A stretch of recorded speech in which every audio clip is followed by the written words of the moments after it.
बड़ी खबर मिल रही है सुप्रीम कोर्ट से। खबर यह है कि चंडीगढ़ मेयर चुनाव पर सुप्रीम कोर्ट में सुनवाई हो रही है। सभी 8 मतपत्र जज के सामने पेश किए गए।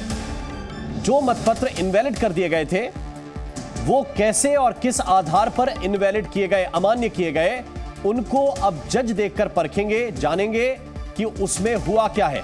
क्या अनिल मसीह की इसमें गलती थी? क्योंकि अनिल मसीह भी पेश हुए हैं अदालत के सामने और कल अदालत ने कहा था कि वो सभी मतपत्र मंगाए जाएं, उनको देखा जाएगा। क्योंकि अनिल मसीह का ऐसा कहना था कि वो तो सिर्फ उनको छांटकर अलग कर रहे थे और इसी क्रम में उन्होंने जो भी प्रक्रिया थी वो की थी। लेकिन ये सभी 8 मतपत्र अब जज देख रहे हैं और जज देखकर ये बताएंगे कि जो अनिल मसीह कह रहे हैं वो ठीक है या फिर जो उनके ऊपर आरोप है कि उन्होंने जानबूझकर इन पर निशान लगा दिए और इनको इनवैलिड कर दिया, वो आरोपों में दम है। चंडीगढ़ मेयर चुनाव पर सुप्रीम कोर्ट में सुनवाई हो रही है। सीजेआई ने अनिल मसीह से सवाल किया है। सवाल यह किया है कि खराब बैलेट पेपर कहां हैं? ये बैलेट पेपर खराब कैसे हैं? खुद बैलेट पेपर चेक कर रहे हैं इस वक्त सीजेआई। वो खुद देख रहे हैं एक बैलेट पेपर को और ये सवाल भी अनिल मसीह से पूछ रहे हैं क्योंकि उस वक्त चुनाव अधिकारी के तौर पर अनिल मसीह ही कुर्सी पर थे। उन्हीं का दायित्व है कि बैलेट पेपर सुरक्षित रखे जाएं और बैलेट पेपर वो चेक कर रहे हैं। सीजेआई इस वक्त चेक करते हुए कुछ सवाल भी पूछ रहे हैं और उन्होंने पूछा है कि ये बैलेट पेपर खराब कैसे हैं। तो चंडीगढ़ मेयर चुनाव पर सुप्रीम कोर्ट में सुनवाई चल रही है। कल भी ये सुनवाई हुई थी जिसमें अनिल मसीह से जज ने सवाल पूछा था कि आप बार बार कैमरे की तरफ क्यों देख रहे थे। अनिल मसीह से यह भी कहा कि ये किस तरह से चुनाव कराए गए हैं, कैसे 8 मतपत्र इनवैलिड हो गए, ये कई सवाल पूछे गए।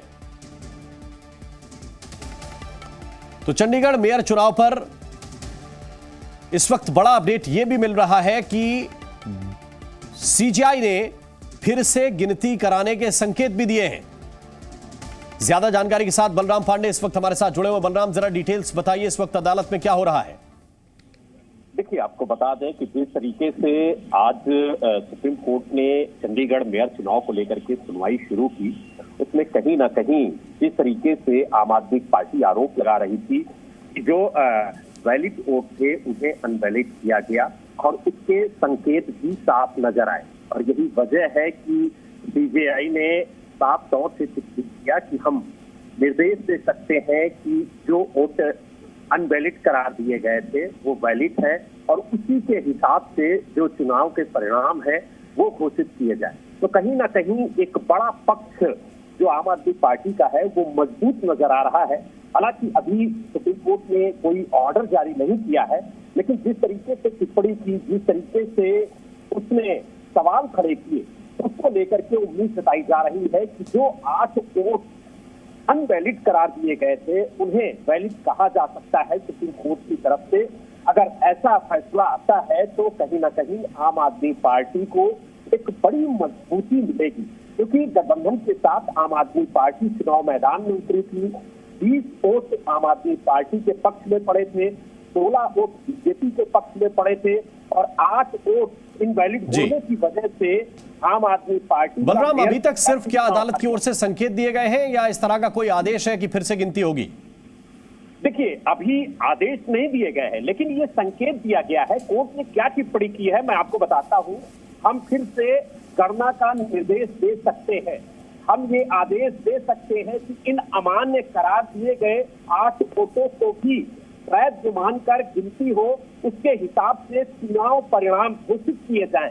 तो यानी कुल मिलाकर कोर्ट ने ये अभी संकेत दिए हैं, ऑर्डर आना बाकी है और ऑर्डर में क्या ये बातें लिखी जाती है। अगर इस तरीके का फैसला आता है तो स्वाभाविक है कि आम आदमी पार्टी को, गठबंधन को एक बड़ी राहत मिलेगी।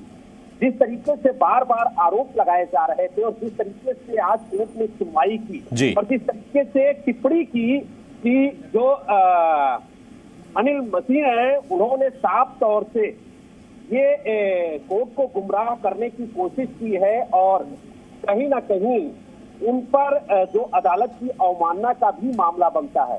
जो अनिल मसीह है उन पर भी एक तरीके से टिप्पणी की गई है कि उन्होंने कोर्ट के सामने कल जो दलील रखी थी वो कहीं ना कहीं गलत रही है और उसके बाद जो सुनवी है जो गठबंधन पक्ष के वकील हैं, जी। उन्होंने कोर्ट के सामने इस पक्ष को रखा।